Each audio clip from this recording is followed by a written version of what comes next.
여러분, 제가 오늘 여러분들에게 조금 심각한 문제를 좀 말씀을 드려야 되겠습니다. 사실은 이렇게 화창하고 또 정말 아주 화기애애하고 참 좋은 분위기에 이런 심각한 말씀은 물론 예배지만은 조금 어울리지 않는다 하는 생각을 제 마음 가운데 갖게 됩니다만, 그러나 이것은 우리가 어떤 장소에 어디 가서 주님을 어떻게 예배하든지 우리 마음을 올바르게 살펴서 드리는 것은 우리의 예배의 가장 중요한 원칙이라고 생각이 돼서 제가 여러분들과 제 마음의 정곡을 찌르는 좀 한 이슈에 대해서 좀 말씀을 좀 드리려고 합니다. 이것은 우리가 흔히 알지만은 아주 기본적인 그리스도인들의 삶이면서도 잘 알고 있지만은 잘 확인하지 않고 그냥 지나가는 그런 분야입니다. 이것은 우리의 삶의 가장 중요한 기초입니다. 우리 다 같이 누가복음 3장 8절과 9절에 있는 말씀 먼저 좀 찾아서 읽어보도록 하십니다. 누가복음 3장 8절과 9절에 있는 말씀을 좀 먼저 펴서 읽어보도록 하십니다. 누가복음 3장 8절과 9절입니다. 이렇게 말씀되어 있죠. 그러므로 그랬습니다. 그러므로, 자, 여기에 우리가 이제 우리 한국말 가운데 그러므로 하면 그게 무슨 뜻입니까? 우리 말을 시작할 때 그러므로 하면 그 전에 내가 무슨 많은 말을 했다는 뜻이죠. 내가 이전에 한 이 모든 말을 한 것에 근거해서 그러므로, 결론적으로 말이죠. 그러므로 회개에 합당한 무엇을 맺고 열매를 맺고 속으로 아브라함이 우리 조상이라 말하지 말라. 내가 너에게 이르노니 하나님이 능히 이 돌들로도 아브라함의 자손이 되게 하시리라. 다시 말해서 그 당시에 예수의 말씀을 듣고 있던 그 유대인들은 돌만한 가치도 없었습니다. 왜? 그들이 곧 찍혀서 버림받을 수밖에 없는 존재들이었기 때문에 좋은 옷을 입고 많이 배우고 또 탤런트도 있고 참 아주 율법을 지키려고 애쓰는 사람들이었습니다. 그러나 예수께서 말씀하기를 이 돌들로도 능히 아브라함 자손이 될 수 있도록 할 수 있겠다. 그렇게 말씀하실 정도로 그들이 아주 엄청난 지금 아주 불행한 그런 처지에 처하게 되어 있습니다. 9절, 이미 도끼가 나무 뿌리에 놓였으니 좋은 열매 맺지 아니하는 나무마다 찍혀 불에 던지우리라. 이 말씀을 하시는데 이 말씀을 하실 때 말씀하시기를 그러므로. 여러분, 그 앞절에 있는 말씀 7절 읽어보시면 왜 그러므로라고 말씀하셨는지 우리가 알게 됩니다. 7절, 요한이 침례 받으러 나오는 무리에게 이르되 무슨 자식들아 그랬습니까? 독사의 자식들아, 누가 너희를 가르쳐 장차 올 진노를 피하라 하더냐? 누가? 여러분, 그들이 회개에 합당한 열매를 맺지 못하는 이유가 바로 여기 있습니다. 그러므로 너희가 회개에 합당한 열매 맺으라. 너희는 지금 아브라함 자손이 아니야. 너희가 육신적으로는 아브라함 자손이지만 영적으로 너희 마음 가운데 아브라함 자손이 아니라. 왜? 너희는 독사의 자손이지 아브라함 자손이 아니란 말입니다. 좀 물어보십시다. 여러분들은 누구의 자손입니까? 여러분, 독사의 자식들아 하는 것은 거듭나지 않았다고 하는 말의 표현입니다. 독사는 누굽니까? 옛뱀이 누굽니까? 마귀 아닙니까? 마귀의 자식이면 다시 말해서 진심으로 거듭난 경험이 없다 그 말입니다. 그게 독사의 자식이에요. 독사의 자식하면 참 이상하다. 어떻게 침례요한이 이런 버릇없는 말을 할 수 있었을까? 제사장들과 바리새인들과 율법사들에게, 그렇게 배운 사람들에게, 종교 지도자들에게, 교회 목사들에게 어떻게 독사의 자식들이라고 말할 수 있었을까? 하지만 그는 정직하게 말했습니다. 거듭나지 않은 사람들은 그 아비가 마귀입니다. 우리가 하나님의 형상으로 창조를 받았지만 진실로 거듭난 경험이 없는 사람들은 마귀에게 속한 사람들입니다. 그러므로 회개에 합당한 열매를 맺을 수가 없습니다. 잘하려고 아무리 애를 써도 잘할 수가 없습니다. 여러분, 이것이 많은 교회의 신자들의 문제입니다. 그래서 작년과 올해가 똑같은 것입니다. 10년 전과 지금이 똑같고 3년 전과 지금이 똑같고 어제와 오늘이 똑같은 것입니다. 성장하지 못하는 것입니다. 왜요? 뿌리가 잘못되어 있습니다. 뿌리가 잘못되어 있습니다. 거듭났지만 어느새인가 자기의 거듭났던 경험을 잃어버렸을 수도 있습니다. 어떤 사람은 거듭났는데 반만 거듭날 수 있습니다. 그것은 뭐냐면 자기가 주 앞에 드릴 만큼만 드리고 어떤 것들을 아직도 붙잡고 있습니다. 또 진리를 지성적으로 받았지만 자기 마음 가운데 주 앞에 진실로 굴복하여 깨어진 경험이 없습니다. 그런 사람들은 회개에 합당한 열매를 맺을 수가 없습니다. 여러분, 회개에 합당한 열매가 무엇입니까? 회개에 합당한 열매는 거룩한 성화의 열매입니다. 성령의 열매입니다. 옛날에 살던 방식에서 돌이켜서 새롭게 사는 생의 열매를 말하는 것입니다. 그 생의 열매가 없는 것은 그 이유가 진실로 주 안에서 거듭난 경험이 없다든지 아니면 잃어버린 바 되었다 그 말입니다. 거듭남의 경험을 언젠가 잃어버렸어요. 여러분, 제가 오늘 여러분들에게 제목을 이렇게 정했습니다. 늦은 비를 막고 있는 자들.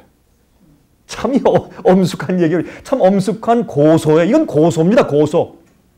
이건 법정에서 검사가 저 사람은 이런 고소입니다. 성경의 말씀은 누가 어떤 교회 누가 어떤 상태가 늦은 비를 교회로부터 막고 있느냐 말입니다. 그것을 정확하게 고소하고 있어요. 성경. 정확하게. 우리 그 말씀을 좀 보십시다. 예레미야 5장에 있는 말씀을 좀 펴서 보시겠습니다. 예레미야 5장 23절부터 있는 말씀 보십시다. 예레미야 5장 23절부터 25절까지 먼저 읽겠습니다. 예레미야 5장 23절부터 25절까지입니다. 그러나 너희 백성은 배반하며, 이 배반한다는 것은 말이죠, 이건 리벨리언이에요. 마음속으로부터 주의 뜻대로 살고자 하지 않는 그런 반역적인 심정을 말하는 것입니다. 또 배반하며 패역하는 마음이 있어서 이미 배반하고 갔으며, 여러분 여기서 한 가지 이해하실 것입니다. 두 가지 단어가 있습니다. 배반이 있고 패역이 있습니다. 배반은 주님의 뜻대로 살기로 굴복하지 아니하는 리벨리언, 반역의 정신이에요. 마귀가 반역했습니다. 죄의 시작은 신비입니다. 여러분, 죄가 어떻게 시작되었습니까? 죄는 하나님의 거룩한 보좌 앞에서 완전한 빛 가운데서 주님의 놀라운 사랑에서부터 반역이 시작되었습니다. 그래서 그것은 신비입니다. 죄의 시작을 우리 이해할 수 없어요. 어떻게 그렇게 거룩한 하나님의 모습과 성품과 그런 사랑의 그런 분위기에서 어떻게 반역이 시작될 수 있었을까? 여러분, 그래서 우리 마음속은 그렇게 신비한 겁니다. 여러분 여기 보시겠어요? 6장 2절 보실래요? 6장 2절. 예레미야 6장 2절 보십시다. 이거 읽고 또 이제 돌아가십시다. 아름답고 어떤 딸 시온을? 묘한 딸 시온을 내가 멸절하리니. 참 사람들의 마음이요 묘해요. 참 정말 묘해요. 한 입을 가지고 두 말을 해요. 두 말만 하면 또 괜찮아요. 세 말을 해요. 세 말을. 한 입을 가지고. 그 마음속에 무엇이 들어있고 무엇이 박혀있는지 어떤 데는 몰라요. 음흉해요. 예? 겉으로는 그리스도인인 척을 하지만 그 속에 반역과 패역이 들어있어요. 여러분, 반역은 하나님의 뜻을 분명히 알고 빛과 진리를 알면서도 자기 마음 가운데 내 뜻대로 하기 싫어서 그것을 저지하고 그걸 거절하고 돌아서는 것이 반역입니다. 그것이 루스벨의 마음 가운데 있던 죄의 시작입니다. 그렇게 반역한 정신을 가지고 있으면 자연히 생기는 결과가 뭐냐면 패역이에요. 패역은 corruption이에요. 부패입니다. 마음이 악해지는 것입니다. 주의 뜻과 진리를, 주님께서 말씀하시는 뜻을 내가 거역하고 돌아서면 내리막길입니다. 악해지는 것입니다. 더러워지는 것입니다. 부도덕하게 됩니다. 그게 패역입니다. 패역은 반역의 결과입니다. 자, 5장 24절 이제. 5장 24절. 또 너희 마음으로 우리에게 이른 비와 늦은 비를 때를 따라 주시며 우리를 위하여 추수 기한을 정하시는 우리 하나님 여호와를 경외하자 말하지도 아니하니. 우리가 찬송을 부르죠. 기도하죠. 예배드리죠. 이거 말고 너희가 마음으로 안 한단 말입니다. 마음으로 주 앞에 간절히 이른 비를 구하고 늦은 비를 때를 따라 달라고 주 앞에 기도하며 경외하고 주 앞에 기도하자고 그렇게 말하지 않는단 말입니다. 마음으로. 왜? 마음이 패역해 있으니까. 25절. 너희 허물이 이러한 일들을 물리쳤고 너희 죄가 너에게 오는 좋은 것을 막았느니라. 여러분, 우리가 아직도 가지고 있는 죄의 습관들과 패역한 생애가 교회에 내려올 늦은 비를 막고 있는 것입니다. 교회에 내려올 늦은 비를 막고 있는 것입니다. 늦은 비는 두 가지로 분류할 수 있습니다. 늦은 비는, 여러분, 성경은 우리의 개인적인 복음의 경험을, 개인적인 그리스도의 생활의 경험을 농사 짓는 것으로 표현했죠.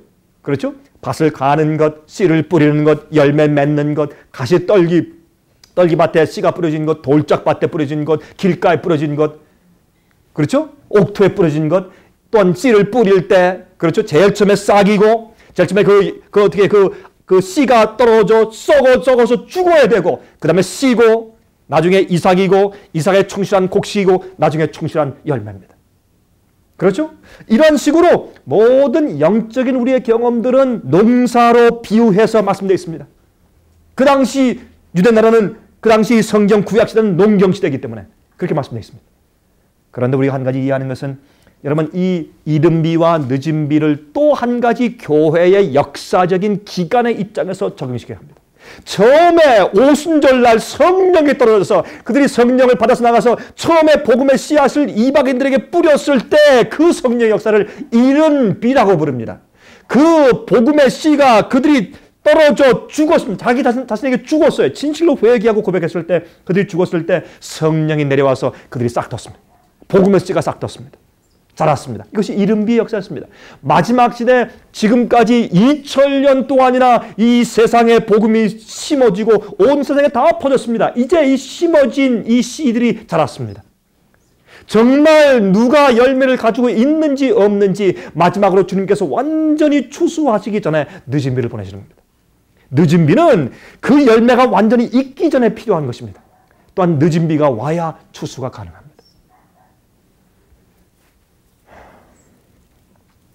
여러분, 그런데 그 늦은 비가 개인적인 영적의 성장의 경험, 늦은 비가 와야 인침이 있어요?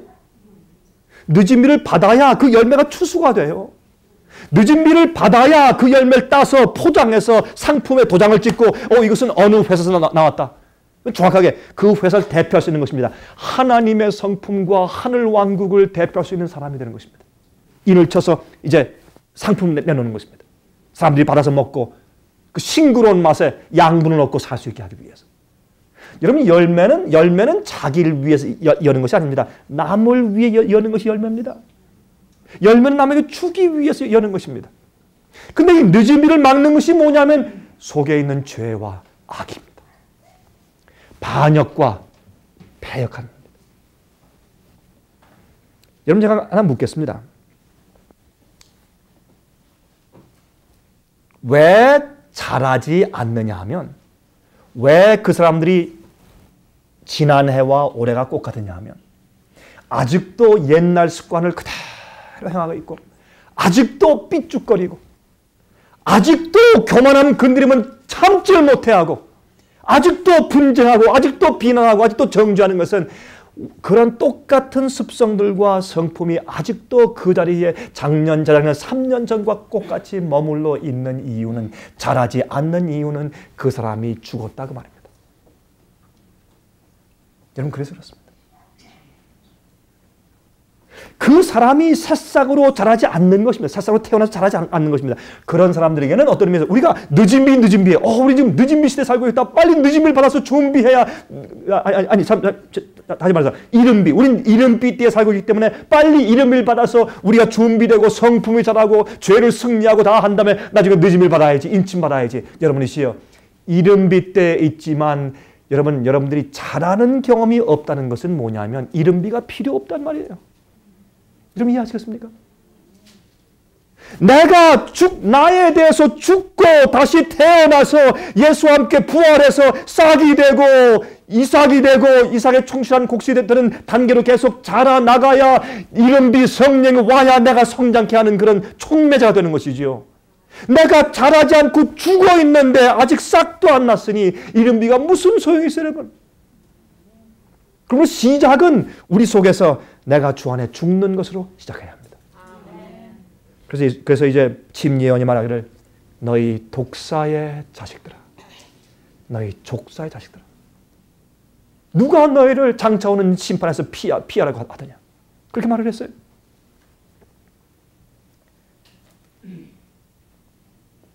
(31절) 보세요. 31절. 예레미야 5장 31절.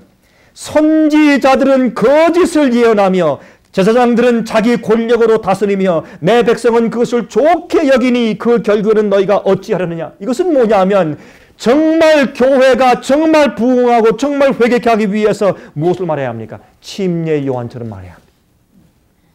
그러나 그렇게 하지 않고 거짓을 예언해요.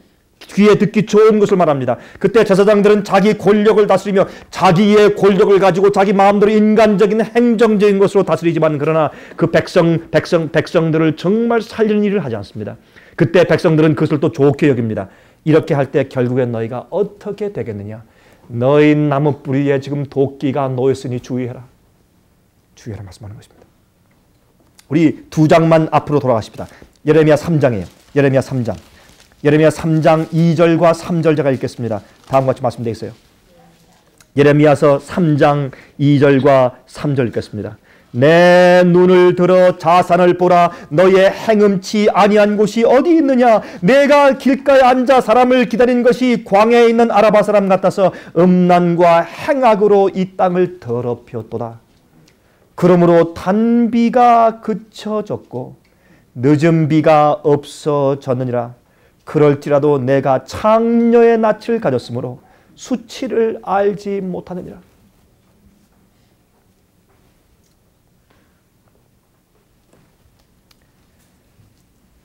여러분, 여름에 옥수수요. 제가 한번 어떤 책을 읽어보니까 옥수수 한 대가 여름 동안에 옥수수고 한 대, 그것이 여름 동안에 빨아 올리는 물의 양이 300갤런이래요. 옥수수 한 대가. 처음에 제가 믿기 어려웠어요. 제가 다시 눈을 비비고 또 읽었어요. 그 분명한 얘기겠습니다. 옥수수 한 대가 여름 내내 빨아 올리는 그 물의 양이 300갤런이에요. 여러분, 우리가요, 하나님 앞에 내가 떨어져서 깨어져서 굴복해서 죽는 진정한 경험이 있어야 성령을 빨아들이는 간절함이 있어요, 여러분. 아무리 이른 비가 있고 성령 역사가 아무리 우리 주위에 있더라도 내가 주 앞에 굴복해서 죽고 깨어진 경험이 없고 정말 영적으로 의에 줄이고 목말라서 빨아들이는 강렬한 심령이 없을 때 그게 무슨 소용이 있겠어요, 여러분? 이른 비가 아무리 있어도 소용이 없는 것입니다. 의에 줄이고 목마른 자는 복이 있나니. 제가 여러분에게 가끔 말씀드렸지만 제가 한 17년 됐네. 한 17년 된 것 같아요. 이제는 꽤 오래되었습니다. 제가 한 17년 전에 제가 한 가지 느낀 것이 있습니다. 그때 제가 여전히 목사였습니다. 여전히 제가 전도하는 일을 하고 제가 세미나를 하고 설교를 많이 하고 꽤 인기 있었다고 생각이 됩니다. 그러나 제가 하루아침에 제가 침대에서 일어나서 갑자기 제가 이런 생각을 하게 되었습니다. 나는 그리스도인도 아니라 나는 목사가 아닐 뿐더러 나는 그리스도인도 아닌 것 같다.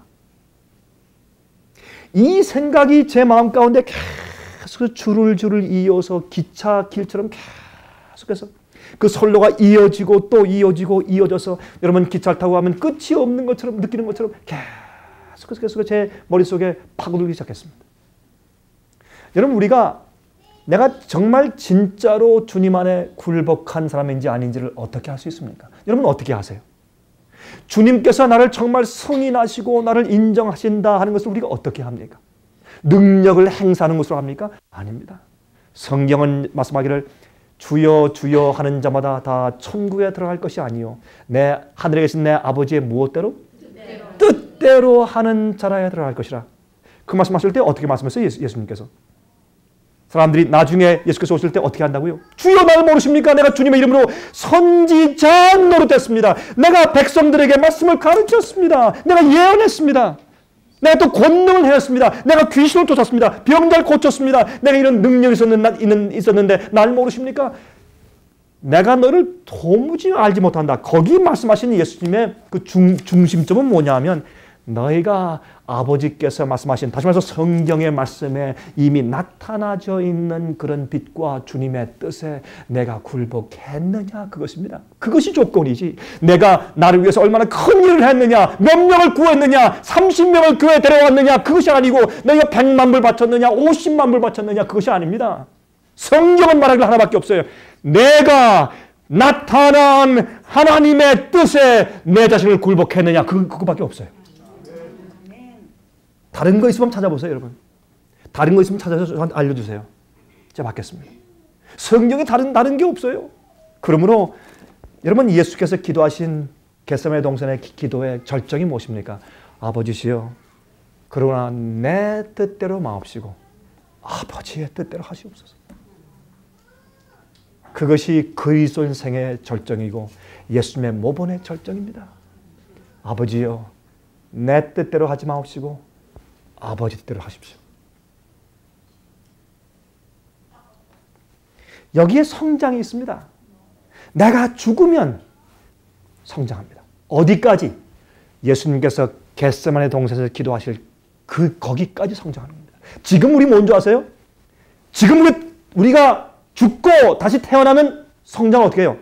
욕하지 말아야지, 술 마시지 말아야지, 담배 피지 말아야지, 옷 때리지 말아야지, 화내지 말아야지, 싸우지 말아야지. 이건 아주 기초적인 것이에요. 십계명은 우리가 성장할 완성 단계를 말하는 것이 아니에요. 십계명은 아주 가장 기본이에요. 그래서 우리가 법 아래 있지 않는 것입니다. 거듭나면 은혜 아래 있는 것입니다. 십계명은 이미 지키는 마음이 생기면 마음 가운데 거듭나면 더 이상 법이 아침에 일어나면 너 가늠하지 마라, 오늘도 도둑질 하지 마라, 이렇게 알려줄 필요가 없어요. 왜? 거듭난 사람은 계명에 일치한 마음을 이미 거듭나서 받았기 때문에. 그 다음부터 성장해야 돼요. 어떻게 성장해야 됩니까? 성장하고 해서 나중에는 어디까지? 예수님의 선택은 뭔지 아세요? 십자가에 남을 이 사람들을 위해서 완전히 감사치도 아니하고, 친절하지도 아니하고, 완전히 배역하고, 전혀 주 앞에 주님의 그 뜻을 인정하지 않고 받지 않는 그런 패역한 저 사람들, 악한들, 그런 자를 위해서 십자가에 죽는 것입니다. 대신 중보의 대신 대속의 죽음을 죽는 것입니다. 그것은 우리가 매일 선택하는 것과 전혀 차원이 다른 높은 그런 선택이에요. 그런 선택에도 지금 눈에 볼 때 자기 인간적인 육신적인 자기 마음 가운데 제발 그렇게 안 됐으면 좋겠어요. 왜요? 육체적인 고통뿐만이 아니고 이젠 인간의 죄를 대신 지시고 돌아가시면서 영원히 아버지와 분리돼서 더 이상 부활의 아침에 일어나지 못할 것 같은 엄청난 절망 가운데 예수께서 허덕이고 계신 겁니다. 그 기도하신 것이었습니다. 그런 상태에서 그러나 예수님께서 아버지시여, 내 뜻대로 마옵시고 아버지 뜻대로 하십시오. 이것은 얼마나 고차원적인 선택이에요. 이것은 하루아침에 올라가는 것이 아니에요. 매일매일 술 먹지 말아야지, 담배 피지 말아야지, 내가 싸우지 말아야지 하는 기본적인 나의 굴복에서부터 시작해서 싹이 나고 연약하죠? 가지가 올라가고 좀 더 올라가고 좀 더 단단해지고 잎이 생기고 두꺼워지고 처음에 싹은 짓밟기 쉽고 뜯어버리기 쉽지만은 그러나 하나님께서 보호하시고 계속 살아있는 한 주님께서 생명을 보호하시지 않습니까? 계속 성장해서 나중에 점점 올라와서 딱딱해지면 어느 누구도 그 나무를 부러뜨릴 수가 없는 것입니다. 그렇게 성장에 올라서 나중에 예수께서 겟세마네 동산에서 주님의 성령께서 내게 말씀하실 때 세미한 성령의 음성을 들을 때 내가 이것도 주님의 뜻대로만 해야지라고 선택할 수 있는 그런 거룩한 선택까지 성장하게 되는 것입니다. 그런 자들에게 늦은 비가 임합니다. 그런 자들에게 능력이 임해야 교만치 않죠. 지금 이런 교회에 늦은 비가 임하면요, 교회 반쪽이 아니고 10쪽 날 거예요. 서로 싸움하다가. 왜 싸울 것이에요? 내 성령이 더 크다. 안 그러겠어요? 내 능력이 더 크다. 내 능력을 봐라. 이 목사의 능력이 더 크다. 저 목사의 능력이 더 크다. 아니다. 우리 그룹이 더 성령을 더 받았다. 교회가 더 많이 갈라져 더 파괴될 것입니다. 그러므로 늦은 비라고 하는 것은 열매를 가지고 회개에 합당한 열매를 맺어서 예수 그리스도의 그 거룩한 굴복의 경험이 그들 영혼 속에 들어가서 안착된 자들에게 늦은 비에 능력이 임하는 것입니다. 복음 전파와 추수할 수 있는 능력이 그때 임하는 것입니다. 그런데 많은 사람들은 말이죠, 정말 자기가 주 앞에 굴복한 그런 경험을 매일 하지 않기 때문에 나가다가도 어느 정도 나가다가도 그만 중간에 그만둬버려요. 여기까지만 하고 주님 좀 쉬겠습니다. 이 이상은 좀 힘듭니다. 저도 연약한 인간이고 저도 좀 욕심이 있는데 제가 다 해야 됩니까? 주님 조금만 좀 참아주십시오. 3개월만, 2달만, 6개월만. 이른비의 경험이 무엇인 줄 모르는 그리스도인들이 얼마나 많은지 모릅니다. 그래서 우리 모습이 많은 경우에 똑같은 것입니다. 세월이 지나고 지나도. 제가 말이죠, 처음에 제가 난 목사가 아닌 것뿐만이 아니라 난 그리스도인도 아닌 것 같다. 그런 죄책감과 감동이 제 마음속에 들어왔을 때 그 다음부터 제가 얼마나 의에 대해서 목마른지 얼마나 목이 마른지 제가 기억하는데 그 당시에 제가 그 당시 20몇 권을 책을 읽었어요. 한 해 동안. 20몇 권. 제 영혼을 채우는 말씀이라면 그냥 제가 읽었는데 제 영혼에 필요한 그 말씀들이 어쩌면 그렇게 제가 게을리했던 그 책들이 말이죠, 제 서재에 다 있어요. 믿음으로 말미암는 의에 대해서, 성화에 대해서, 굴복이 무엇인지, 진정한 겸손이 무엇인지 가르치는 이 진리에 대해서 가르치는 말씀들이 내 서재에 다 있는데 내 마음이 갈급하고 줄이고 목마르지 않으니 안 읽었죠. 제가 성경을 읽고 말씀을 연구해도 설교하기 위한 준비로 했지 제 영혼이 살기 위해서 갈급해서 읽지 않았어요. 여러분들은 정말 아침에 일어나서 정말 영혼이 갈급하고 목이 말라서 주 앞에 무릎 꿇고 주님이시여, 내가 오늘 바빠서 내가 30분밖에 말씀을 읽지 못할지라도 이 30분 동안 내 영혼을 촉촉하게 적셔주시고 나를 변화시키는 말씀의 능력으로 내게 임해달라고 간절히 목마르며 기도한 적이 얼마나 됩니까, 여러분? 그럼 생각해 보세요. 이것은 우리 마음의 상태예요, 여러분.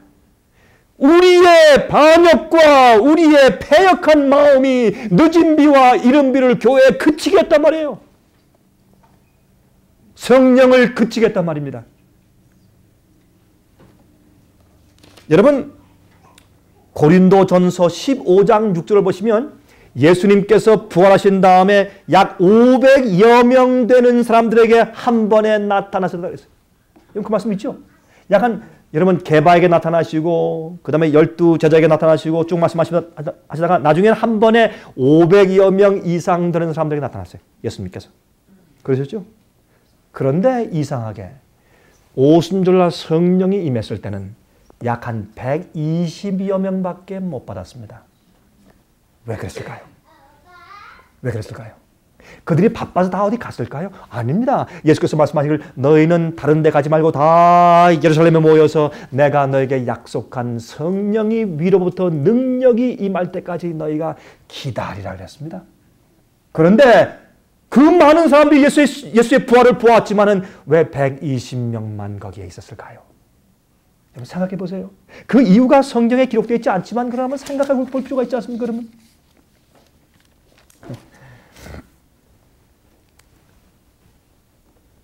여러분 그 다락방에서 그들이 정말 겸손하게 되고 하나가 되었습니다. 그런데 제가 말이죠. 겸손이라는 말, humility.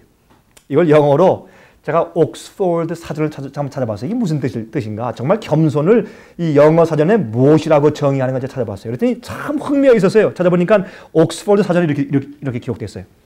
겸손이란 자기를 중요하지 않게 생각하는 것이다. 참 좋은 말씀이죠. 예?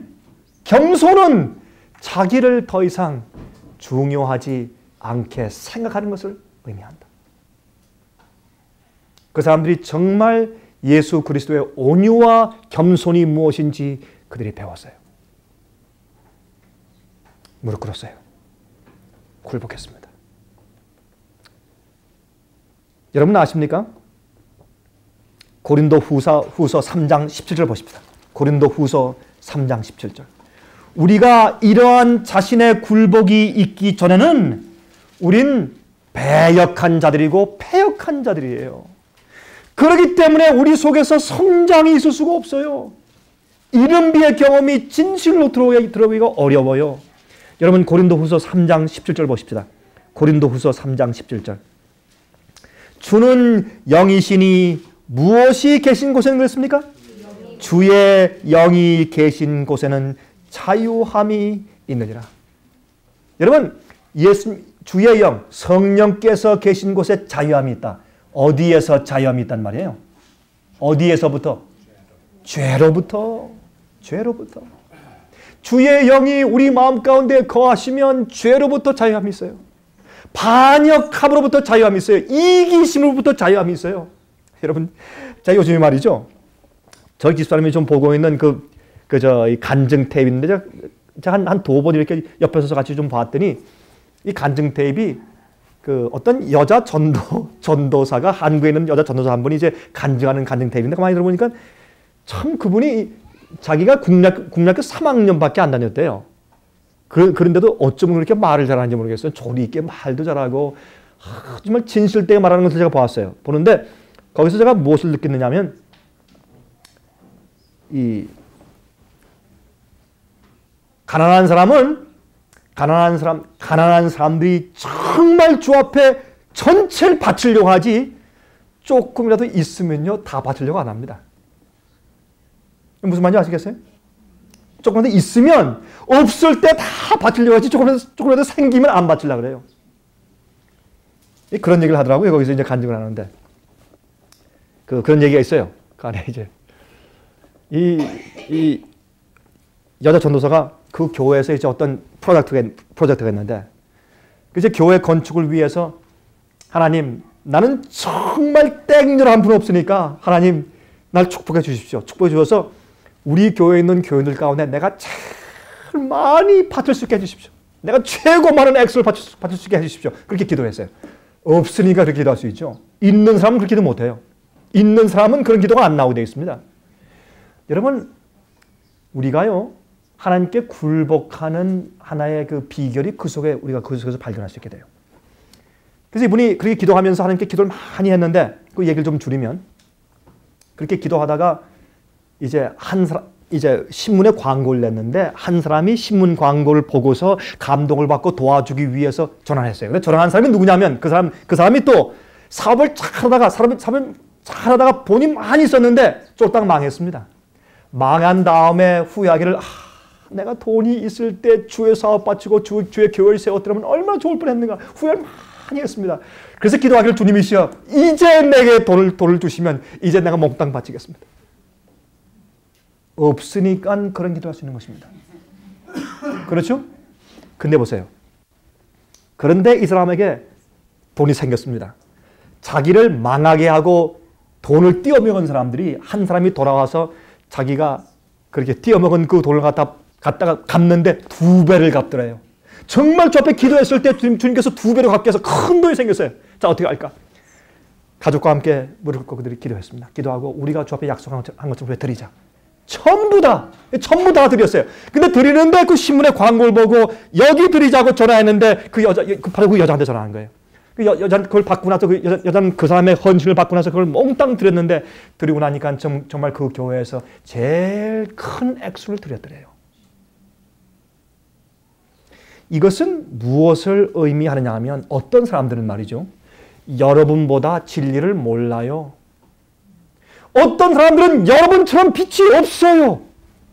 그런데 무엇이 있냐면 굴복이 있어요. 굴복이. 단순함이 있고 굴복이 있어요.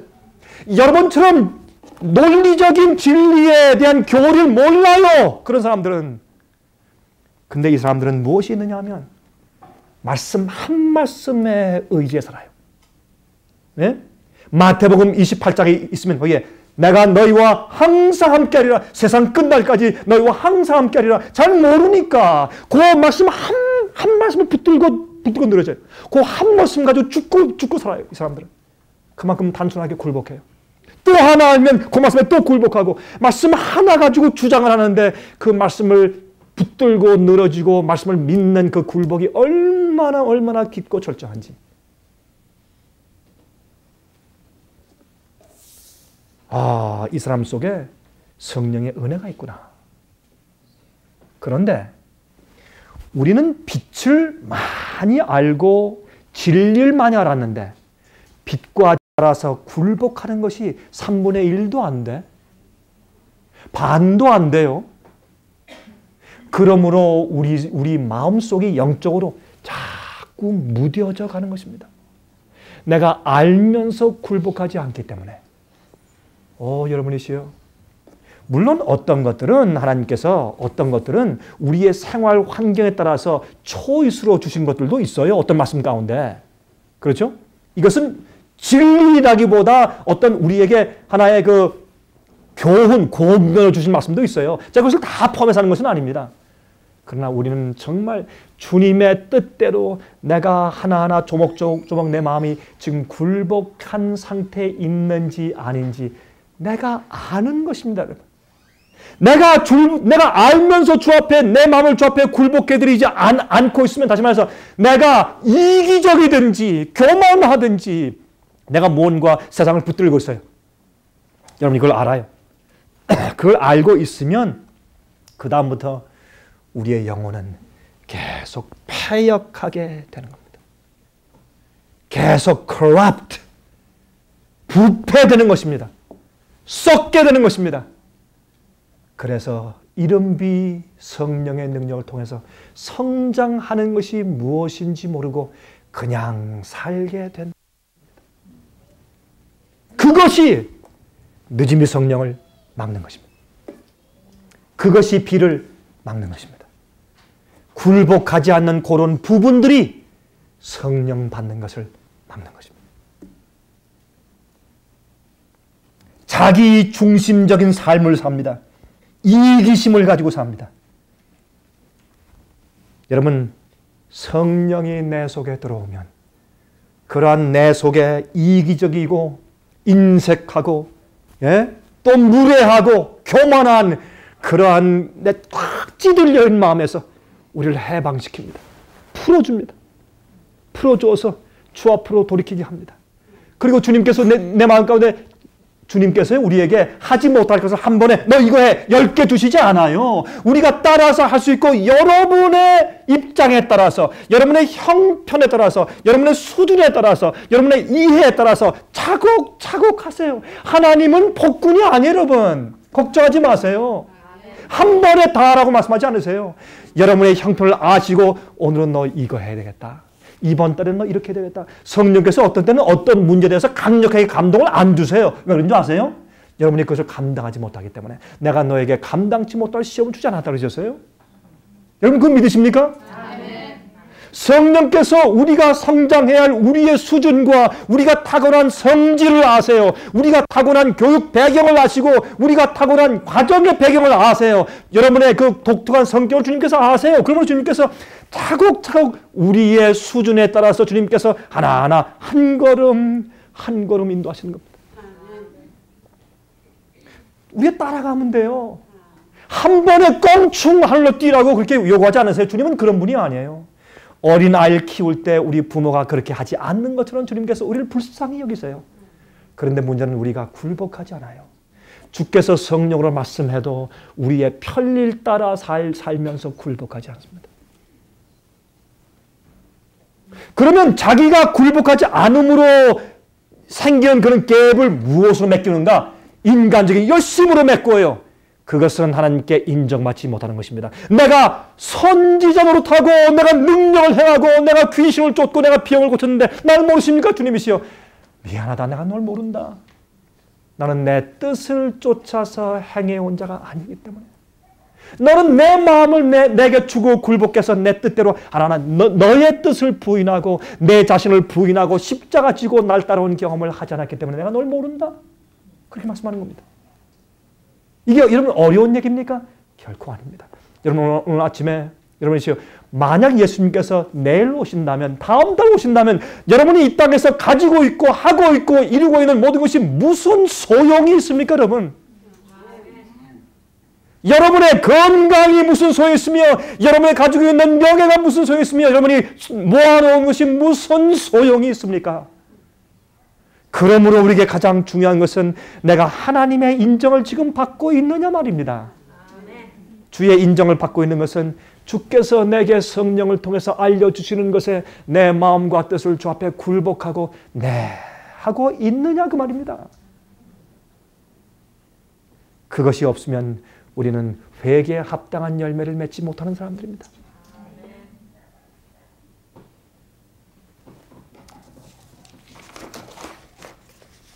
여러분 하나 아실 것은 로봇이나 기계에는 죄도 있을 수도 없고 의도 있을 수가 없어요. 그렇죠? 로봇에게 죄가 성립이 됩니까? 안 돼요. 왜 안 돼요? 거기는 선택이 없으니까. 선택이 없으니까 죄가 성립이 안 돼요. 로봇에게는 컴퓨터의 의가 성립이 돼요? 의. 거룩함이 성립이 돼요? 안 돼요. 왜? 개인의 선택이 없으니까. 그래서 하나님께서 우리를 창조하실 때 자유의지와 선택의 권한을 의지를 주시고 창조하셨어요.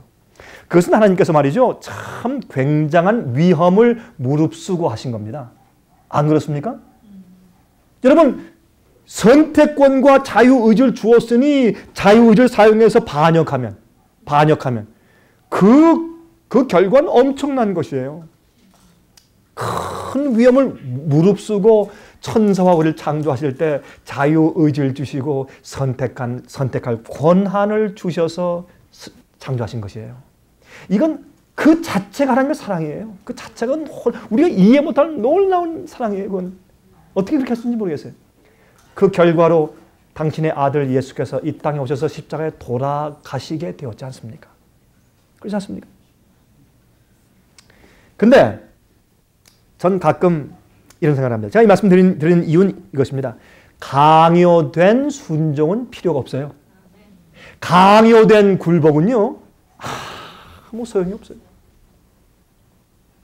여러분들이 매일 주 앞에 주님의 뜻과 내 뜻이 상충될 때 내 뜻을 죽이고 주님의 뜻을 받들고 알겠습니다 주님하고 납작 무릎 꿇고 엎드려서 굴복하지 않는 이유는 그렇게 하게 만드는 간절한 요소가 부족해서 그래요. 강요된 굴복은 소용이 없고 강요된 순종은 순종이 아니에요. 그렇죠? 하늘 가기 위해서 순종하는 것은 진정한 순종이 아니에요. 지옥불에 타기 싫어서 순종하는 것은 진정한 순종이 아니에요. 그래서 우리를 구원하기 위해서 예수님께서 십자가를 높이 드신 겁니다. 주님의 사랑과 은혜의 능력을 통해서 하게 하시기 위해서. 가끔 제가 이런 생각을 해봅니다. 내 아이들이 로봇이라면 참 편리하겠다. 여러분 그런 생각 해본 적 있습니까? 내 아이들이 로봇이라면 절대 말썽 일으킬 그 이유가 없죠. 절대 속썩이는 거. 여러분 가끔 아이들이 속썩입니까? 태어날 때부터 지금까지 속 안 썩이는 아이들도 있어요? 그런 아이들은 없는 것 같아요.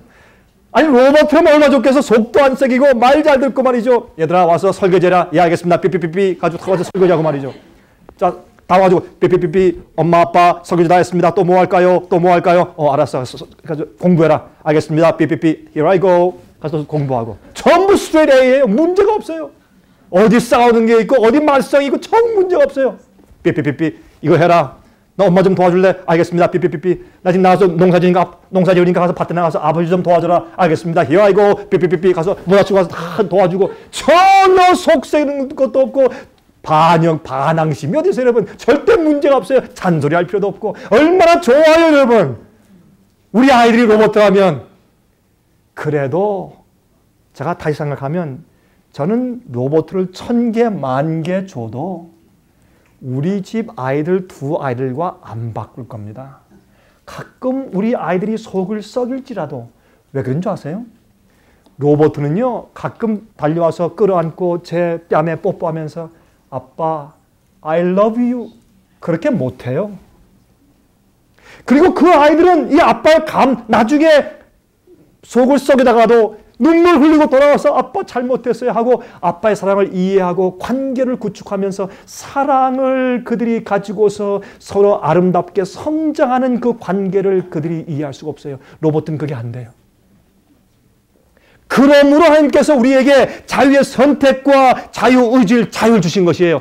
우리가 선택해서 우리가 기꺼움으로 선택해서 주님께 순종하도록. 그래서 주님은 강요할 수가 없어요. 이게 답답한 것이에요. 계속 감동하는 것이에요. 계속 감동하는 것이에요. 그런데 우리는 어떻게 해요? 계속 거절하는 것이에요. 여러분이시여, 우리의 순종은 강요된 것이 되지 말아야 합니다. 주님의 사랑에 감동되어서 기꺼워서 주 앞에 매일 바치고 주님께서 내게 이렇게 요구하시면 나의 최선을 주님께서 아시기 때문에 순종하는 것입니다. 내가 이해 못해도 주님을 신뢰하는 사랑의 마음으로 순종하는 것입니다. 최근에 제가 가르친 한 학생 중에서 34살 된 학생이 있었습니다. 그 여학생 이름은 칼라 디 말티노. 이태리 출신이에요. 호주에서 살고 있었습니다. 이 호주에서 그가 옛날에 올림픽 다이빙 선수였어요.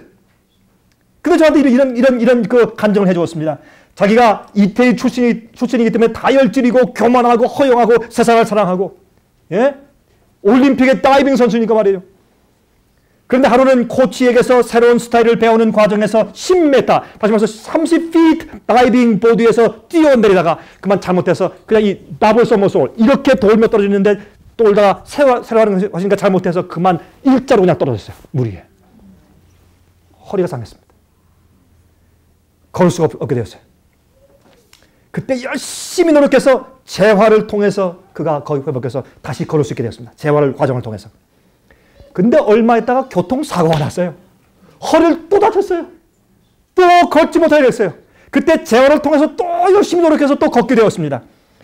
걷다가 다시 이제 취직해서 일하다가 파일 캐비넷에서 물건을 꺼내는데 보니까 파일 캐비넷이 이 서류함이 4층이 있는데 1층과 2층은 비어있고 3층과 4층이 꽉 차 있으니까 댕기면 그냥 넘어질 거 아니겠습니까? 그래서 4층 것을 이렇게 뭘 꺼내려고 하다 그게 그냥 넘어졌어요. 자기 위에. 허리를 또 다쳤어요.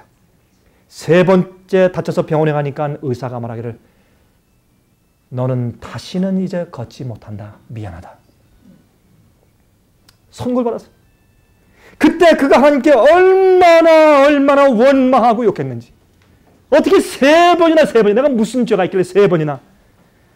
그러나 그는 하나님의 뜻대로 굴복하고 건강개혁을 통해서 그가 오랫동안 치료한 다음에 다 나아서 지금 잘 걷고 있어요. 저한테 말했습니다. 목사님, 저는 성질이 너무 강하고 허영심과 세상에 대한 애착이 너무 많아서 저를 굴복시켜서 쓰러뜨리는데 허리를 3번 부러뜨려야 가능했습니다. 3번. 다른 사람은 1번인데 나는 3번이 넘어졌어야 드디어 주 앞에 굴복하고 이제 내가 다 버렸습니다. 난 주님께 굴복하고 주님의 뜻대로만 사는 것이 내게 얼마나 기쁜지 모릅니다. 그렇게 간증했어요.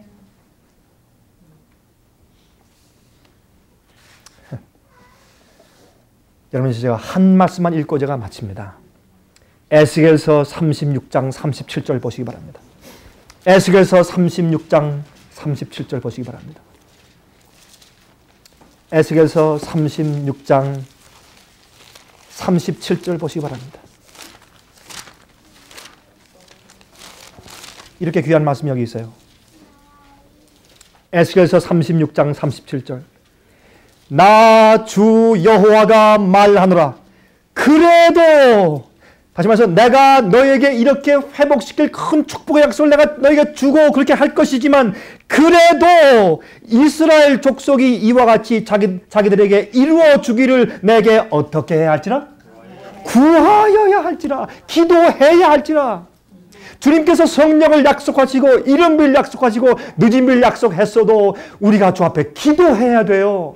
우리가 기도할 때 나를 굴복하는 것이에요. 그냥 형식적으로 말고 여러분이 조용히 골방에 들어가서 나 혼자 조용히 무릎 꿇고 하나님께만 기도해 보세요. 형식적인 기도를 할 수가 없어요. 어떻게 형식적으로 말이 나올 수 있어요, 여러분? 하나님이시여 내가 주님과 혼자만 있습니다 할 때 어떻게 형식적인 기도가 나오냐 말이에요. 그럴 때 그때 기도할 때 하나님이시여 내가 주 앞에 굴복하기 원하오니 내게 성령을 주십시오. 성령께서 내게 오셔서 나를 변화시키기 위해서 내가 간구해야 합니다. 내가 기도하고 간구하는 것은 나를 굴복하는 것이고 그것은 주님께서 내 속에 들어와서 내 속에서 역사할 수 있는 문을 여는 것이 그것이 기도하고 간구하는 것이에요. 여러분 오늘 아침부터 여러분 간구하시기 바랍니다. 주님께서 성령을 주실 것을 약속했어요. 우리가 굴복했을 때 우리를 정결케 하실 것을 약속했어요. 늦은bil 주실 것을 약속했고 또한 우리를 성장케 하실 것을 약속했고 능력 주실 것을 약속했고 죄의 승리를 약속했고 모든 축복을 약속했습니다. 그러나 우리가 주 앞에 내가 주 앞에 엎드려져 깨어져 굴복하기를 주 앞에 결심하고 주 앞에 간구해야 합니다. 주 앞에 간구해야 합니다. 간구하는 것은 내가 주 앞에 굴복하는 것을 말합니다. 주여 내가 정말 원합니다. 내가 주님의 뜻대로 살기를 내가 목말라 하고 내가 배고파합니다. 천부여 의지옵소서 손들고 옵니다. 간구하십시오. 간구하면 주님께서 드디어 우리의 허가증을 받으시기 때문에 우리 속에 들어와서 역사하실 수 있도록 문을 여는 것입니다. 늦은비를 막는 모든 반역과 패역을 제거하시기를 간절히 기도합니다.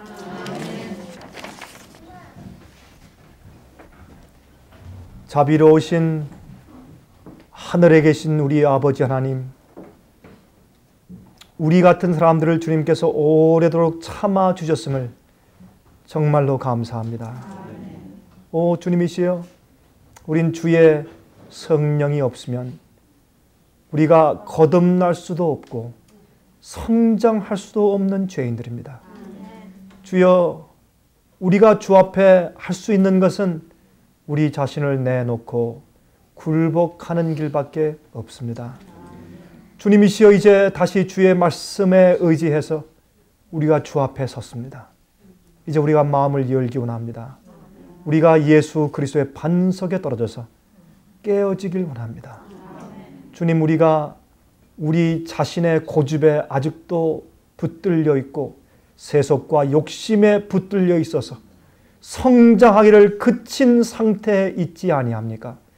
저희를 불쌍히 여겨주시고 이제 우리가 두 손 들고 항복하여 주 앞에 나가오니 주여 저희를 받아주시고 저희를 굴복해 해 주시옵소서. 나중에 우리의 굴복이 성장해서 예수님께서 겟세마네 동산에서 기도하신 그 거룩한 높은 경지가 드디어 우리 것이 될 수 있게 해 주시옵소서. 주여 우리에게 배역한 마음이 없도록 해 주시옵소서. 반역이 거부하는 심정이 우리 마음 가운데 없기를 원합니다. 그 결과로 패역한 더러움이 우리 속에 있기를 원치 않습니다. 저희를 정결케 해 주시옵소서.